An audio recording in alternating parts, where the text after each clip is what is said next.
So a very, very good morning to each and every one of you for joining us here on this blustery morning. So hopefully we're going to bring a bit of sunshine to your morning, so instead of the rain and wind that's outside. For those of you who've been on one of these before, hope you've enjoyed the ones we've had up to now, and you'll know how they work with the presentation, and hopefully a little bit of time at the end for some questions. For those who are joining us for the first time, welcome to our Zoom presentation this morning. We're going to get on with it. So on behalf of all of us here at Baldwins Travel, welcome to the Wendy Wu presentation. I'm going to hand you over to their head of sales, very good friend of ours, and you may have seen many of our Baldwins events. He's a big supporter of Baldwins, so he comes along to most of the things we do. And for those that have seen the Dragon Boat, we've had him in there as well. So we'd like to welcome a very good friend of ours, Joe from Wendy Wu, who's going to take you through the presentation this morning.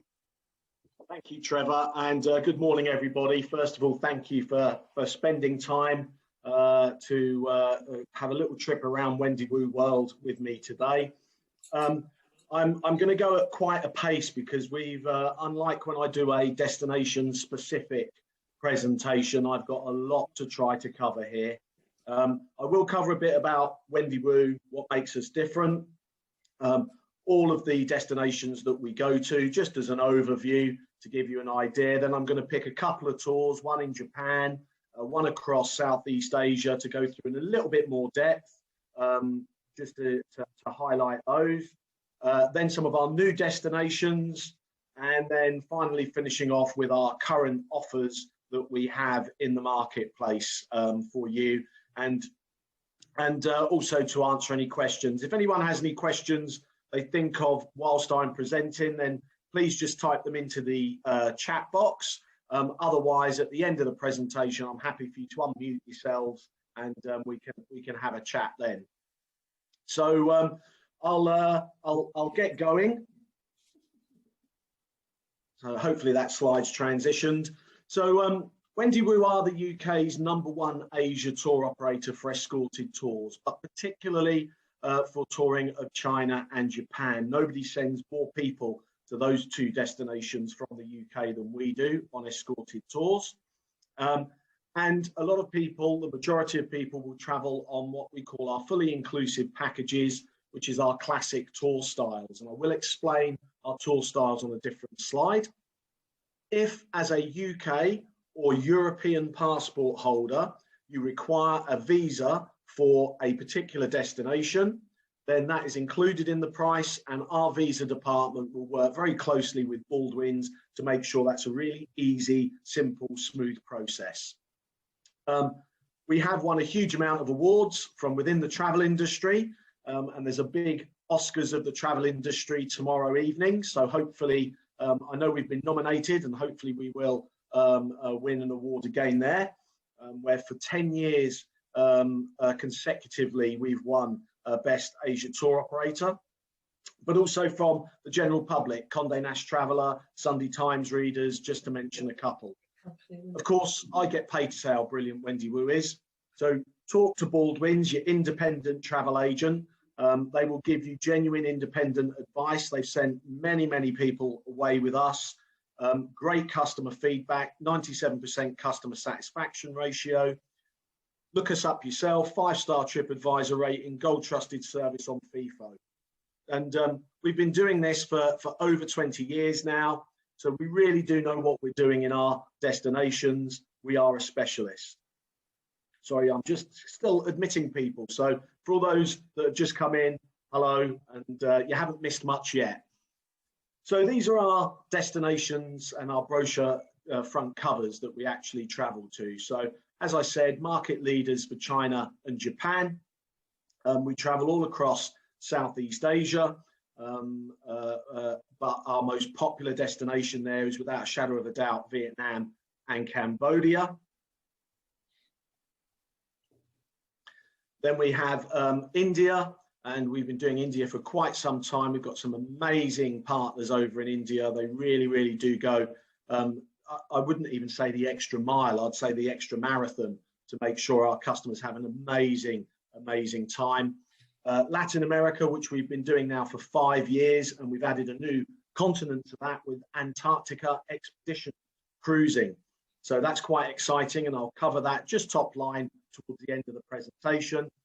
We've always done Central Asia, but it's never had its own brochure before. But this part of the world is really becoming much more of interest to people across the Silk Road, Mongolia, Georgia, Armenia, Azerbaijan. So we've now got a dedicated brochure, and we've added new destinations with the Middle East there as well.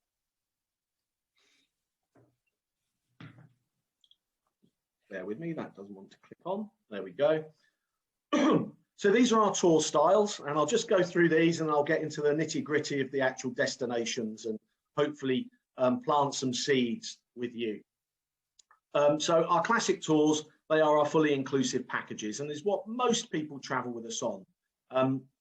That means that the price you pay, and you see in our brochures, website, that Baldwins will quote you, includes flights, predominantly 4-star accommodation, all of your guiding, all of your experiences, and nobody includes more high quality experiences on a tour than we do, and also all of your meals.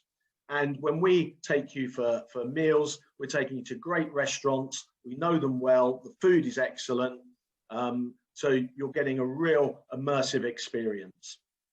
Now, we have another tour style, which is our Go Beyond tours. We only have a small selection of these in each destination. And these are really about getting you off the beaten track. They can be a little bit more immersive. You may not stay in all 4-star accommodation because they may have some quirky accommodation. So in Mongolia, for example, somebody's just joined us who's got their mic on. Would they mind muting, please?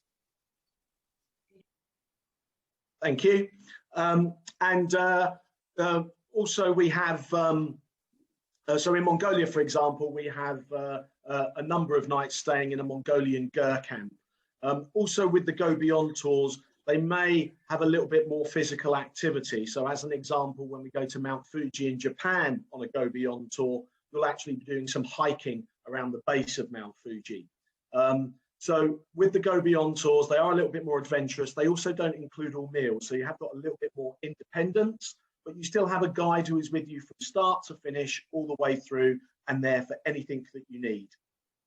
For any solo customers listening today, we do also have in some of our destinations, our top selling destinations, dedicated solo departure dates now. And with those dedicated solo departure dates, and I've got a great offer for solo customers at the end, on those dedicated departures, it's all solo travelers. It's a slightly smaller group size than on our classic tours, because our classic tours are a group size of 24 to 28. And on our Go Beyond and dedicated solo departures, it's 18.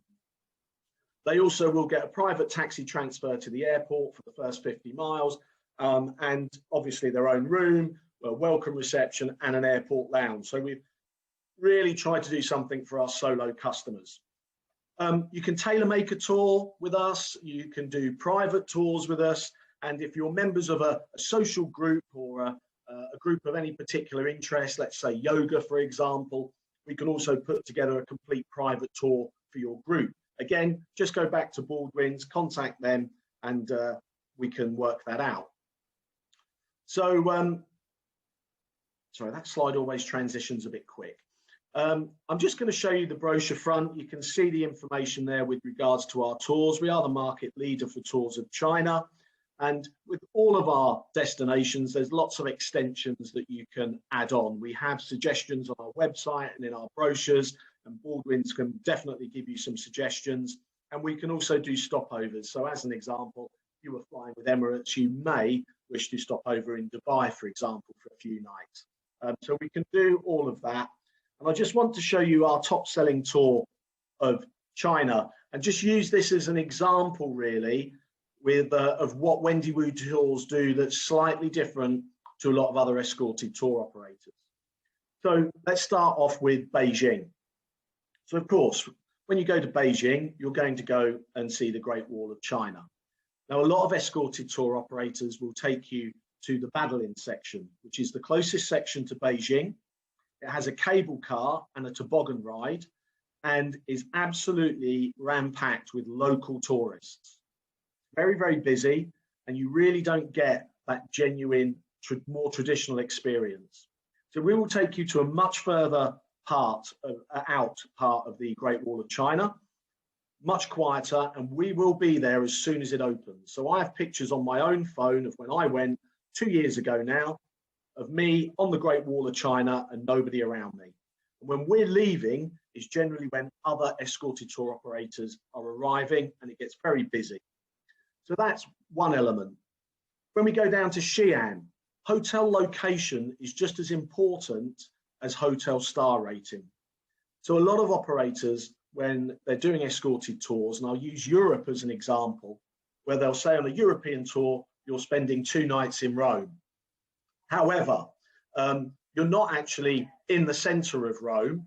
What you're doing is you're actually much further out, staying in what is a cheaper hotel. So as a result of that, you're not getting the experience. So Xi'an's a prime example. It's a walled city. You really need to be within that walled city so you can go out of an evening and really enjoy and immerse yourself in the culture. So with the ability to do that, it's all about hotel location. Then we come down to pacing of a tour. The Yangtze River Cruise. Other escorted tour operators, you may be on the river for only 2 nights, maybe 3. We do a 4-night Yangtze River Cruise, slows the pace of the tour right down, and you actually feel like you've got time in the destination, you're really immersing yourself, and you've had a holiday. You don't want to do something too quickly where it's all a bit snapshot, all a bit rushed, and you come back and think, wow, I saw a lot, but I need a holiday. So pacing of a tour is very, very key as well. So you can use that sort of mentality for every single destination that Wendy Wu Tours travel to. So Japan has been an incredible success over the last 4 or 5 years. It's at the top of the hit list for a lot of people. I don't like to use the term bucket list, but at the top of the hit list of places people want to go. I've been lucky enough to travel there myself. It is an amazing destination. It's like nowhere else I've ever been. And my advice always has been for Japan, if it's somewhere you want to go, please don't put it off. It's already an expensive destination. It's incredibly popular. It's relatively quite small. And as it increases in popularity and becomes busier and busier, it's going to get more and more expensive. So I always advise people, don't put Japan off. You can always go to lots of other destinations whenever you want. But if Japan is somewhere you want to go, don't put it off. So I'm just going to show you our top selling tour of Japan. Now, this has been an incredible success for us because, again, when we launch a new tour, we only put maybe 1 or 2 departure dates on because we want to see how it resonates with our customers. A lot of other operators will put a lot of dates on, and then they might find they've ended up having to cancel them and consolidate them because they didn't get enough numbers on all of them. So we never do that. We start off with a couple of tours and see how it lands. And this was so popular. We launched it with our first departures in 2019. We only had 2 dates on sale. Literally within 3 weeks, we had to put more dates on. We ended up with 25 departures in 2019. We have something like 40 departure dates now for this tour for 2021 and 2022, and that's the back end of 2021, by the way. The reason it's so successful, nobody else, in my opinion, does such an amazing tour, getting all of the things you would want to see on the main island of Kyushu. You've got 3 main islands of Japan. You've got, Honshu in the middle. You've got Kyushu down south, and then you've got Hokkaido up in the north. Although there are 6,500 islands in Japan, 97%, I think, of the population is across these 3. So let's see where you go and where you start. You'll start off in Osaka, which is a great place to start. It's a fantastic base. So you're in a hotel for 2-3 nights, doing excursions each day from that base. So it's a lovely way to actually start a tour. And you've got great food in Osaka. It's really famous for its street food, particularly these sort of like fried pancakes that they do, which are absolutely stunningly tasty. They're incredible. And of course, Osaka Castle and Osaka, the city itself. So Osaka, a great place to actually start the tour. We'll go to Nara, which is famous for the bowing deer. And basically what happens here is the deer will come up and they will actually bow right in front of you. The idea being that you've bought some of the deer biscuits from the local vendors, and you give them their reward, which is a little nibble on the biscuits. You do find some people will tease the deer a little bit and not give them their reward, and you'll find that the deer will react with a little gentle headbutt. It is gentle, but it's a lovely experience. Deer are seen as very sacred animals in Japan. They're seen as messengers of the gods. So these deer are allowed to just wander freely. They're very, very used to you seeing humans. And then we move to Himeji. This is also known as the White Heron Castle because of the resemblance to that bird. And this is, without a doubt, the most well-preserved Japanese castle. It is a World Heritage Site as well as a Japanese Heritage Site. And the reason it's so well preserved is it's never been attacked. It's never been involved in any conflict at all. And also has had no natural disasters such as an earthquake or anything else like that affect it. So it really is the best example of Japanese castle architecture that you will come across. And at the other end of the scale, we then traveled down to Hiroshima, of course, which was pretty much totally destroyed, certainly the center of it, when the atomic bomb was dropped in 1945, which killed 80,000 people instantly and then tens of thousands of people after that. The city has, of course, been rebuilt. It's quite a modern city now. They have restored some of the older buildings, but this building in front of you, the A-Dome, is the only building that actually withstood that blast and stands today in its original form. And just close to here is the actual museum that we will take you to visit, which is quite an interesting, but also can be a moving and harrowing experience, but an absolutely fascinating place to go. And then we move on to Mirajima, also known as Shrine Island, where this very, very large torii gate you can see in the middle of the picture at high tide seems to be floating. And you'll see torii gates all over Japan, and they're seen as a spiritual gateway to the other world. But this is a fantastic example of probably one of the best torii gates that you would see. We have some travel by bullet train on this tour. You'll travel from Hiroshima up to Kyoto via bullet train. And it's a great way to travel. It really does put even when we get HS2, it'll be put to shame because they run always on time, spotlessly clean, fantastic way to travel. And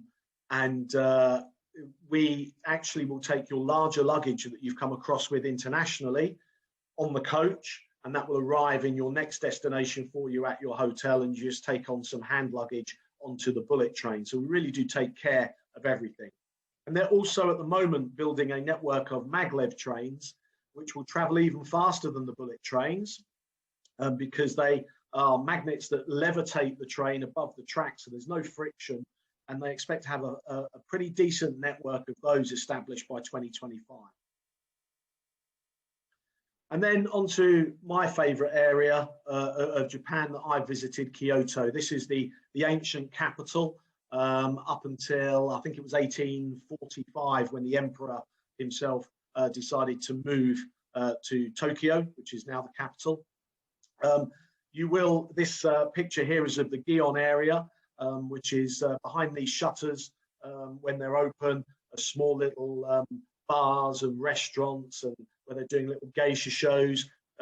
Kyoto is where the geishas are trained, so it is where you will see geishas. And here is where we will have our tea ceremony, which we do on every Japan tour, where you'll be educated in the ways of serving tea and why it's such a ritual and such a tradition by a tea master.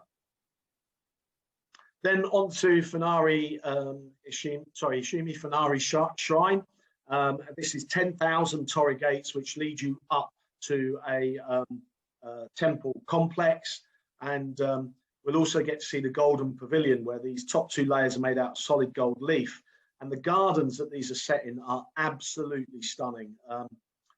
I don't know what plants and flowers and trees I was looking at, but I can assure you it was incredible. I really enjoyed spending time wandering around here. So the guide will explain about the Golden Pavilion. Then you've got plenty of free time to just go off and explore yourself before meeting back up with the guide again. Then we get up into the more alpine region, which is why these you will see this kind of architecture with these sloped roofs. These are built to resemble the hands of Buddha, and also to withstand the large heavy snowfall that actually falls in this area. So it's quite a pretty alpine area. So you're getting out of the cities now, and you'll get to see the snow monkeys, the Japanese macaques, bathing in the hot springs. So these are wild monkeys. This isn't a park or a zoo as such. Well, it is a park, but it's an area that they come down from the mountains to bathe in the hot springs. And we don't want to just let the monkeys have all the fun. So you'll also get the opportunity to bathe yourself and join in an onsen, a Japanese onsen, a hot spring in Yudanaka. And then to Mount Fuji. So we will take you on all of our classic tours. As I said, on our Go Beyond tours, you can do a hike of the base of Mount Fuji. That's on our Offbeat Japan tour, which is a Go Beyond tour. But on all of our other tours, which are all classic tours, including this one, Japan Uncovered, we'll take you up by coach to the 5th station. But also where you get this amazing dramatic view is actually from across the valley. So we'll cruise across Lake Ashi to the Hakone Skyway, which is the cable car. Then we'll take the cable car up so that you get this fantastic view across to Mount Fuji. And then we finish up this tour in Tokyo, the capital, well known, of course, for all these amazing futuristic skyscrapers, the neon lights, the various crazy cafes, from cat cafes, dog cafes. I saw a hedgehog cafe when I was there. The Shiburu district with the 2,000 people going across the zebra crossing at any one point in time. But you only have to take a short walk off of these main busy streets to see a more traditional side of Tokyo. So the picture on the right-hand side there is the Asakura district, where they actually have, it's a temple complex. It's the only place in Japan where you have two temples sharing the same complex, with a Shinto shrine and a Buddhist temple as well. So very, very fascinating and a great tour. Now, just to share a brand new tour, which we literally launched in, where are we now? We're 2021, aren't we? So when we launched our brochure in August 2020, Japan by rail, covering 2,000 kilometers, 10 rail journeys, 5 of which are bullet trains, everything you want to see on that main island that I've just gone through on the Japan Uncovered, but also Kyushu, where you've got, it's much more volcanic, very scenic, and then Aikido up in the north and the fantastic Hakodate star-shaped fort. Fantastic tour. Again, we put 2 dates on, they're sold out. So we've had to put another 4 dates on now for this Japan by rail tour. And if I could get 21 days off of work, this would be the tour that I would do. So if you really want to do Japan, wow, tick, all in one hit, then this is definitely the tour for you. So moving on to Southeast Asia, as I said, we go all across Southeast Asia. We've got a fantastic tour of Borneo, the best of Borneo, across in the Indonesian islands. That's a Go Beyond tour. Myanmar, we've got a number of tours there. We have a tour of the Philippines now. We also have a couple of tours of Thailand, one of which includes Vietnam and Cambodia. And this is, without a shadow of a doubt, our most popular destination. We have tours of Vietnam on its own, Cambodia on its own, but generally people like to mix the two together. So we've launched a brand new tour. This is a Go Beyond tour. And this takes in Vietnam, Cambodia, and also Thailand. And I'm just going to go through this tour with you. It's a 3-week tour. It's a really nice, relaxed pace. Plenty of 2, 3, 4 nights in places. A little bit more free time than you would have on a normal classic tour. Doesn't include all your meals. So again, it's a little bit more independent as such. I just need to minimize that. There we go. So we start off in Saigon. We'll take you on a cyclo tour of the city, a fantastic dining experience. And food is always really important, I think, for traveling to these parts of the world. So we have a noir dining in the dark experience where you're served by blind or visually impaired waiters in a completely dark restaurant. So the whole idea being, you know, do you know what food and wine you're drinking and eating if you can't see it? Then out to the Cucci tunnels, and this is an amazing experience. If you've got any interest at all in the Vietnam conflict, you get to hear a very different side, the Vietnamese side of this particular conflict and war, the difference between the North and South during that war. And you get to see the underground tunnels and the booby traps that they laid. I was fascinated by this and really enjoyed it. Then you've got plenty of time in Saigon. So, you get to see the Notre Dame Cathedral, the Post House, and then you visit the Mekong itself, the 12th largest river in the world on our ship, the Victoria Mekong. And this ship is absolutely stunning. Again, I was lucky enough to be on its inaugural launch, which was December 2019. It has sailed a number of times for domestic tourism out in Vietnam, but of course, we only got a few international tours away on it in the early part of 2020. But it's a beautiful ship. It's very eco-friendly. Solar panels, you can see at the front of the ship there on the top. It's also got its own water filtration plant, and it's plastic free as well. It's got 33 deluxe cabins, all outside cabins, all exactly the same, just on 2 different levels, and then 2 VIP cabins at the back. And the cabins are not only beautifully designed like the whole of the ship is, but they are very large. They're 25 meters squared when the average normally on the river is 16 to 18 meters squared. You've got a walk-in rain shower, and in the VIP cabins, the 2 of those we have, they're 40 meters squared, and they have a full-size bath as well as the walk-in shower, and all have their own balcony. So I've sat out here having a drink in the evening just before I went into dinner, and the restaurant is amazing. The food is incredible. At the back of the ship, at the back of the restaurant, there's an open air part where they do barbecue, and they're barbecuing seafood for you. Some incredible seafood, lobster we had when we were on there. Just the food is stunning. It's really bright, it's really modern. It's got a small gym with a couple of running machines and a few weights. There's also a small spa on board, a couple of massage tables. So if you want to have a relaxing massage, you could do that. There's a cinema on board which seats about 20 people. Bearing in mind, this is quite a small ship. You know, even at full capacity, you're only talking 70 passengers.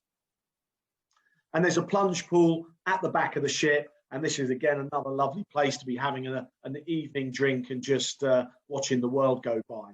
The other beauty of this ship is it sails from a much quieter part of the Mekong. So in our tours, this ship, if you're going upstream, it's a 4-night sailing. If you're coming downstream, it's a 3-night sailing. Most people who sail do the Mekong, it's normally a 7-day cruise. And that's partly due to where they start or finish in just outside of Saigon. They start at a place called Mai To. And we don't go there because that's actually quite a built-up area. It's not as authentic. So we're sailing a much quieter, much more authentic part of the Mekong. And so some of the islands that you're visiting and the excursions that you're doing, a lot of the locals are not used to seeing tourists as much as they are on the other parts of the river. Then you're into Cambodia. We're only into week 2. It's amazing already.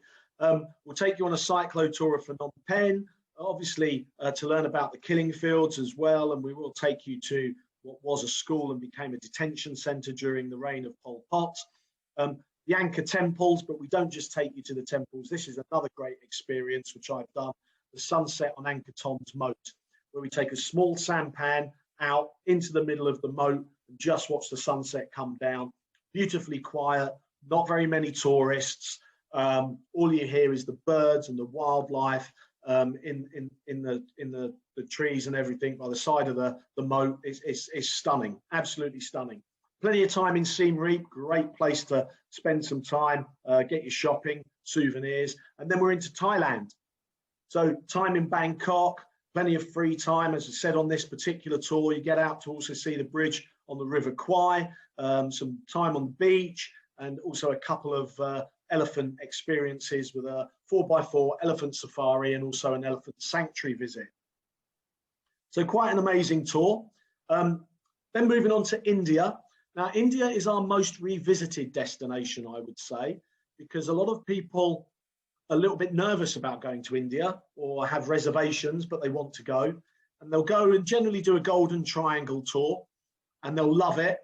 And they'll go, wow, I can't believe I've not been to India before. And then they'll go back and maybe do the north, or go back and do the south, do Kerala, stay on a houseboat, all sorts of things like that. But our most popular tour, we do a Golden Triangle tour, which is 9 days.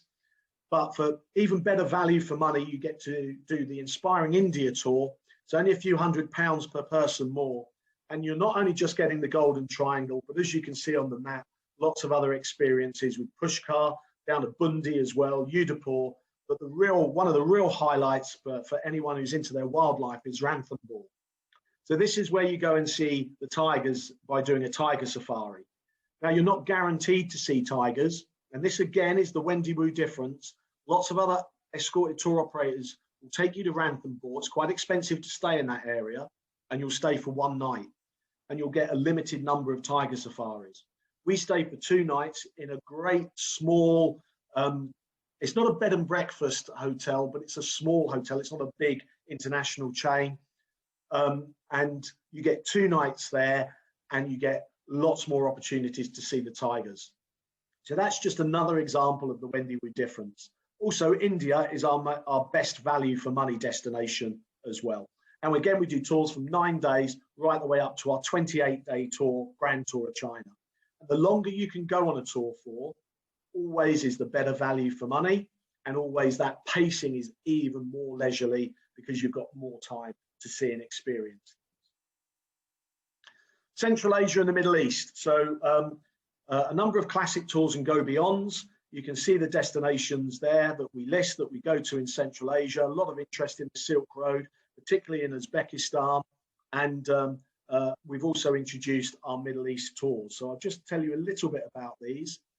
So we do have a tour that takes in Georgia, Armenia, and Azerbaijan. And that has become very, very successful. The Mongolia tour, I have a particular fascination with and want to go and spend time in Mongolia. It's still relatively uncharted there a lot. Very different landscapes. You get to see the nomad tribes hunting with eagles. But one of the big highlights is the Nadam Festival. So we only have the 1 tour, which happens at the end of June, beginning of July, to Mongolia. It takes in all of Mongolia, but the real highlight of it is the Nadam Festival, which is I guess, the Mongolian Highland Games, if you like. So it's the 3 disciplines Genghis Khan said you had to have to be an ultimate warrior: wrestling, horse riding, and archery. There's a big opening ceremony, a big closing ceremony, and then all the activities around it. And about half of this tour, around about 10 or 12 nights, you'll spend in Mongolian ger camps as well. So quite a fantastic experience. And then, as I said, we do travel across the Silk Road. This is the Central Asia part of it. Of course, the Silk Road starts in China, right the way through to Turkey. But this is taking in quite a lot of the areas across there. And Uzbekistan and our road to Samarkand have been particularly popular tours. Our tours of the Middle East, these are all a week long. So they're quite short. And also, of course, these are the closest destinations to the UK that Wendy Woo have ventured into.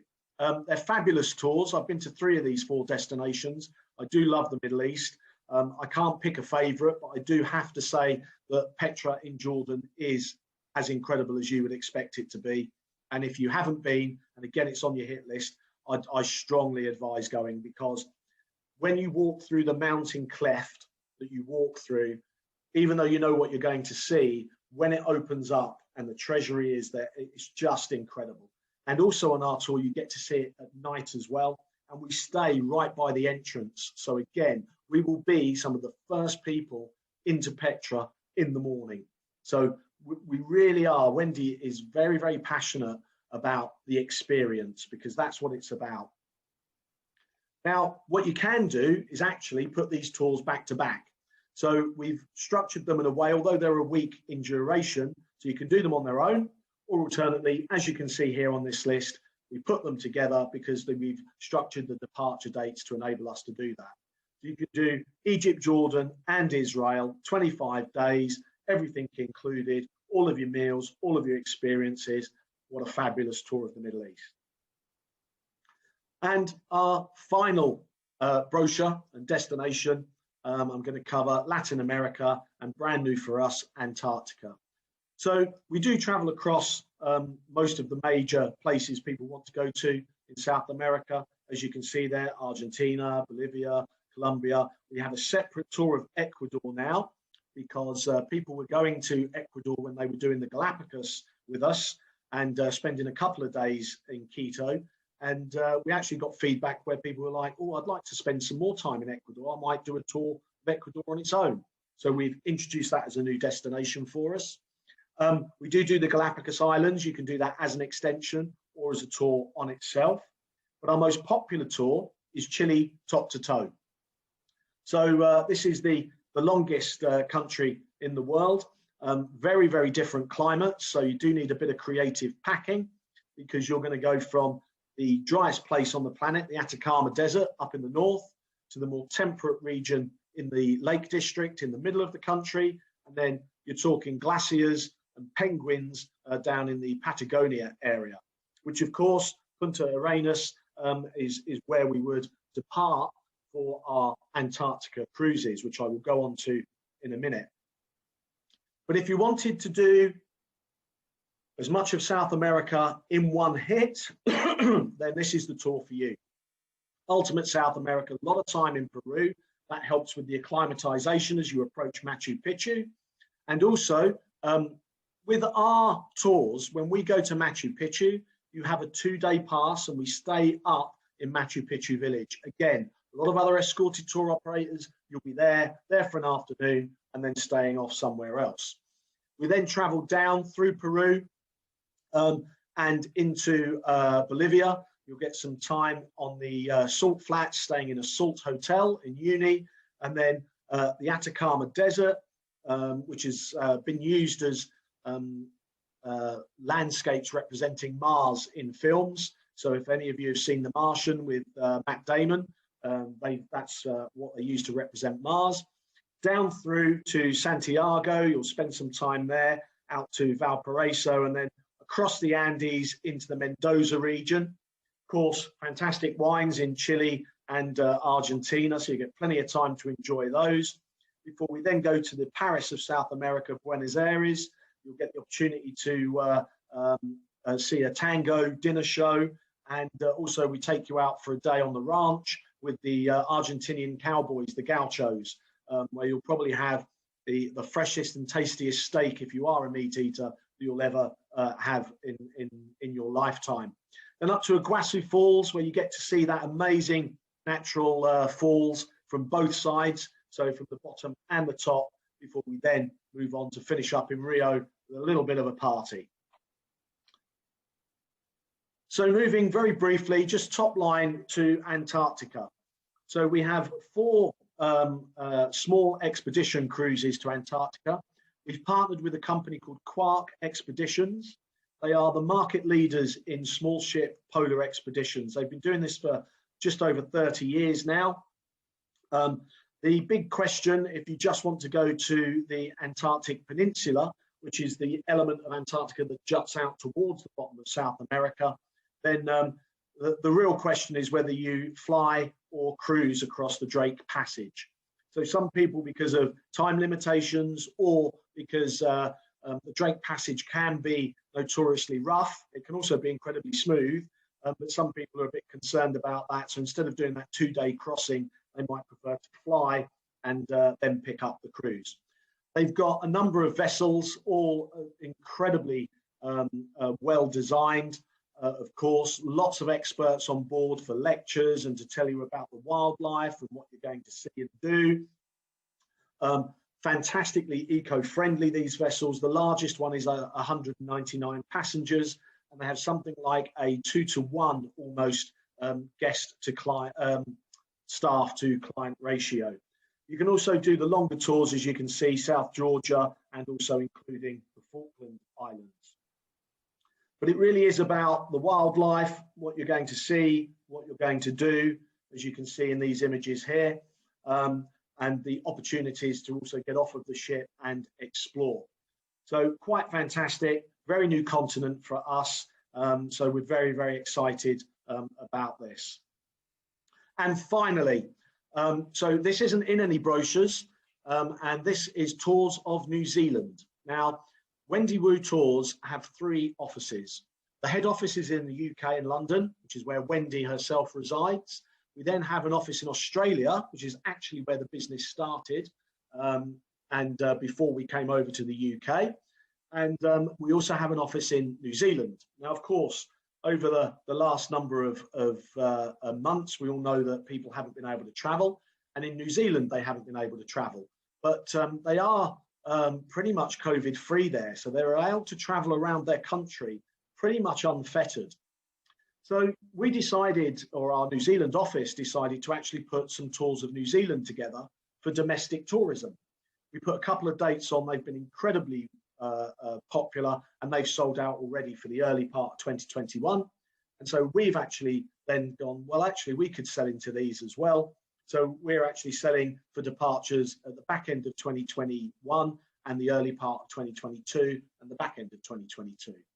But the real thing about these tours is they've been put together by Kiwis for the domestic market. So you're staying in fantastic hotels. One example is the Dunedin Castle. It's the only castle in New Zealand. You're seeing lots of things that even some Kiwis haven't been and visited in their own country as well. They're brilliantly priced because we're running and managing the whole thing, and it's our staff on the ground. They're expert guides, incredibly well qualified. You've got 2 tours, one of the North Island, one of the South, put them together, and then you've got the big 23-day hidden treasures covering all of the islands. So that's quite exciting for us. I now just leave you with our current offers. So for any bookings in January, traveling in 2021 or in 2022, it's a £99 per person deposit, and we have a flexible booking guarantee. And what that means is that should you need to change your tour for any reason whatsoever, doesn't matter what it is, you'll have 1 free amendment, no questions asked, not a problem. Also, your balance will not be due until 6 weeks before departure. So if we've had to cancel a tour, you won't have paid your money to Baldwins, for example, to pay off your balance, because we would have cancelled the tour way before that money is due. And we don't cancel many tours, but of course, in these COVID times, that has been different. And when we do, we offer you the opportunity to move to another tour, another destination even, or to have your money back if you so wish. Our current offers, we've got free return flights on 30 of our popular tours, where you can save up to £800 per person. So on any tours of our Japan, you can save £800 per person by having free return flights. And for any single travellers, we've got no single supplement on our normal tours for solo travellers to join on over 50 of those tours. It's actually 53. And again, that big saving there is on our big Japan tour. If you do go to India or Japan with us, you could also have a free upgrade with BA to World Traveller Plus, if that is the flight that is possible to be included, or is the flight that you prefer. So lots of great offers. And what I have been saying to everybody that I've been presenting to, and my friends, and I've taken my own advice as well, is that as the world does start to open up again and we all start traveling again, any amazing offers you're seeing at the moment will start to dwindle away. So even if you don't travel with us, my real advice would be, if you see an offer going somewhere that you wanted to do, then my advice would be to book it. Get back in touch with Baldwins, book that up. like I say, with us, incredibly low deposits, no real major risk for you. You should know all of your local Baldwins branches, but there they are, all listed there. They're open from 10 till 4, Monday to Saturday. That's it from me with regards to me just talking at you. Nobody's typed anything in the chat. So if anybody does have a question, please unmute yourself and ask away. And then we'll take it from there. So has anybody got a question? Yes. Oh, hi there. You're down as Keith, but what's your name, madam? Val. Val. Hiya, Val. How you doing? Yeah, okay, thank you. We did try the chat, but there didn't seem to be a send button on it. But it's just right. a couple of questions on the same subject. What's the best time of the year to go to China? And also the best time of the year to go to Vietnam and Cambodia? Okay, so with China, it's very much the spring and the autumn months, really. And it's in the summer, we do have tours in the summer, which are cheaper. But in those summer months, it can be very hot and very humid in China. So for me, really, anything from March right the way through to sort of June, and then picking it up again September through to October. You can go in November, which is what I did. And if you're in the north of the country, so Beijing is probably as north as you're likely to go, it can be quite chilly. But by the time you get down to, say, Shanghai, it's like a nice spring day here. And that's in the early part of November. So we generally tend not to tour at really uncomfortable times of touring. So any dates you see on our website or brochure, they generally are the best times to travel. With Vietnam, it's slightly different. You're into more the sort of back end of autumn, winter time, and then maybe into the early spring. So, but again, with Vietnam, it does depend which part of Vietnam you're going to. If you're doing all of it, so you're going north right the way down through to the south, or if you're just doing the south bit and then traveling up into Cambodia. So at certain times, if you're up in the north or certainly the central part, you may get some sort of tropical rain, but it doesn't last long. It's very, very quick, and then you're back to normal temperatures again. Thank you. That's all right. You're welcome. Now Keith and Val have broken the seal. Is anybody else? Please. Yes, Janet. Can I ask you, what is your sort of normal age group that you cater for? That varies from tour to tour, to be quite honest. Our average age is 55, but the longer the tour you go on, generally the older the clientele, because they're retired and they have the time to go away for a month and probably the funds to be able to do that as well. For those of us that are still working, so we tend to go obviously on the sort of tours at around about 15, 16, 17 days.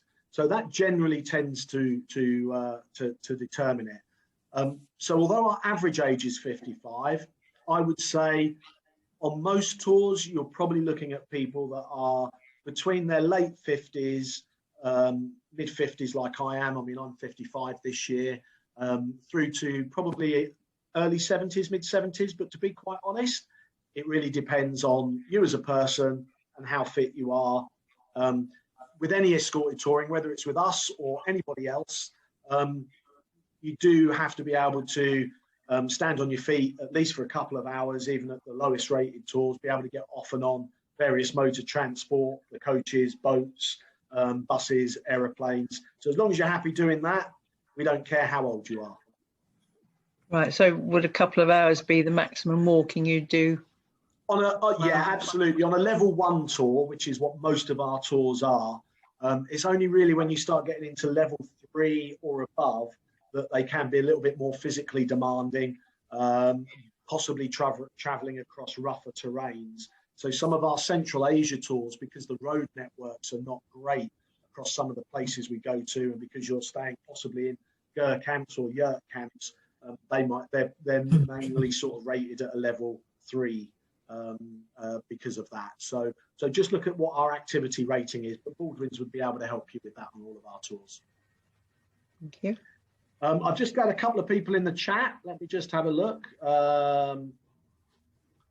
So from Simon, yeah, he's done a tour which included Tokyo, Osaka, Kyoto, Takayama. Planning on any new tours which cover new areas without including those standard areas. Yes, Simon, we actually have a tour of the scenic south where you're just doing the southern island. So that is called Japan and the scenic south. We have the offbeat Japan, which is our Go Beyond tour. That goes into a bit more unique areas further up north on the main island. And then every February, obviously not this coming February, we have a tour which is, again, another off the beaten track Go Beyond tour, which is Sapporo and the Snow Monkeys is what it's called. And it's all about going up to Sapporo for the ice festival that they have up there. So, and of course, we can tailor make anything and do a private tour for you. But as the group tours, yes, we have expanded outside of those main areas. So just have a look at those tours and see if they tweak your fancy and get back in touch. Somebody's just asked, Derek, autumn departures in Japan. Do you visit the best areas for autumn colours on the Japan Uncovered and Japan by Rail? Yeah, absolutely, we do. I mean, in autumn, if you're spending any time outside of the cities in Japan, you can't get away from the fantastic autumnal colours. It is one of the times that we suggest people do travel, along with May as well. And on that Japan Uncovered tour, if you go in May or September, on a couple of the dates in May and September, they actually take you to a sumo wrestling festival as well. So you get the opportunity to see that. So that's an answer to that question, hopefully. I think Simon's partner there got your hand up. I just wanted to say that we did a Go Beyond tour to Japan in 2017. And we had an absolutely fantastic time. You know, it was the Go Beyond, so you got experiences of the Snow Monkeys and the sumo wrestling. And we couldn't recommend Wendy Wu enough. It was absolutely fantastic, I have to say. I didn't catch your name, sorry, because I've only got Simon's name come up. Caroline. Caroline. Well, thank you very much, Caroline. The check's in the post. And also, we met some fantastic people on our tour, and we're still friends with one of the couples now we see regularly because we had such a fantastic time. So, we get a lot of that kind of feedback, and it really is lovely to hear. And a lot of people actually keep in touch with our guides as well after they've come back. For anyone who's sort of concerned if they're a single traveller, don't be. You know, you're talking about, I mean, you can see the type of people that are on this call. You're our typical kind of customers. You want to go and see places because you're open-minded, you're adventurous, you want to enjoy things. So you're generally open with people, whether they're in a couple or whether they're on their own or whatever it may be. And, our guides do ensure as much as they possibly can that the group gels well together. So that's lovely to hear. Thank you. Yeah, the guide we had, Kiyomi, was absolutely fantastic. She was a native of Tokyo, although she was living in the UK, so her English was fantastic. And she was just the perfect guide. She never got cross or panicking about anything. Not that there was a reason to, because we were all very good. We always got on the coach on time, etc. But she was so knowledgeable and so friendly, and we couldn't have asked for more. Everything was perfect. Yeah, we have a very strict regime with our guides with regards to constantly monitoring feedback, the type of training. We want them to give you enough information that you're interested, but not to overload you too much either, so that you've forgotten everything or, oh God, they're going on for 3 hours. But they're still there if you want to talk to them about something particular and get more information because you're interested in a particular place or a particular subject. I remember having a fantastic conversation in China with my guide about religion. And it wasn't for the group, the conversation that we had, but because we were at dinner and I was having a chat with him, you know, and you do get, if you want to, and it is up to you if you want to, you can get real insight into how they live their lives in the country. And yeah, thank you very much for that. Singing endorsements, love it. Has anybody else got anything they'd like to ask? Please just unmute yourself and speak up. Yes, I just wanted to ask, do you give any advice on whether vaccinations for particular diseases are required? No, we don't, because things are always ever changing. So we just advise people, go to the professionals. We're the professionals in escorted touring. The doctors and medical centres are the professionals of what jabs you need. I mean, we do know, obviously, top line what you need, but we prefer you to get that professional advice, particularly as it can change at any point in time. So it's always best to get that, just a few months before you're actually due to travel, just in case. I mean, I remember when I travelled to Africa and I had to get yellow fever. It's not something that most GP surgeries or places actually keep, so they have to order it in. So there is a little bit of a lead up time to do that. But as long as you're contacting your GP a couple of months beforehand, you should be fine. Okay, thank you. No problem. Anybody else? Joe, I don't know if you've seen, there's some questions that have come in on the chat. I've answered 2 of them. Hold on a second. Yes, there's another one. Sorry. Can we add some Japan go beyond offbeat experiences to another in Japan? Yeah, certainly you can. So we can do anything pre or post a tour. So if you want to do a tour and then, right, okay, after that, I want to spend a few extra days doing whatever you want, whether it is staying in a ryokan. We have an experience that we do in the offbeat where you actually go up to a place called Koyasan and you stay in a monastery overnight and you join the Buddhist prayers the next day and you stay in a ryokan. So certainly we can do anything that you want to add on to a tour, whether that's actually before the tour starts or after it. As I always say, we're happy to do whatever you want if you've got the time and the inclination and the budget. Anybody else? Thank you, Derek. No problem at all. Anything else anybody would like to ask? Okay, I think that may be it, Trevor. I don't know if you'd like to just wrap up. Of course, anybody who's got any further questions, they can always come to you guys at Baldwins, and we can work together on that. That's fine. That's fine. I think you've answered absolutely everything. I mean, I usually have a couple of questions, but you've been covered everything in depth. And I can't wait to go back myself as well. As you know, I've done the Beijing and the basic one and everything, and Great Wall and the palaces and everything, which was amazing. So I want to go back and do a little bit more in depth in China, and I want to do Vietnam, and I want to do Japan now as well. And while we're at it, I might as well just nip over to South America. Absolutely, Trevor. So, thank you very, very much, Joe. As always, a pleasure welcoming you to Baldwins. Did you? Oh, that one question I saw there. Did you answer the question about the autumn colours? Yes, I did. You did. Yep. That's great. So from all of us here at Baldwins, thank you for hosting, and I'd like to thank each and every one of you for joining us. You've got the screen up there, obviously, with the telephone numbers of your local branch. You can put an inquiry through on the website, or you can just send an email back to our marketing department, and they'll filter it through to whoever it needs to go to. If you think of any other questions after we hang up, email them over and we can get Joe to answer them as well. So thank each and every one of you. Have a pleasant day. I'm not sure many of us are going to go out even for a short walk today, looking out the window, but hopefully it'll clear up. So from all of us here, have a great day.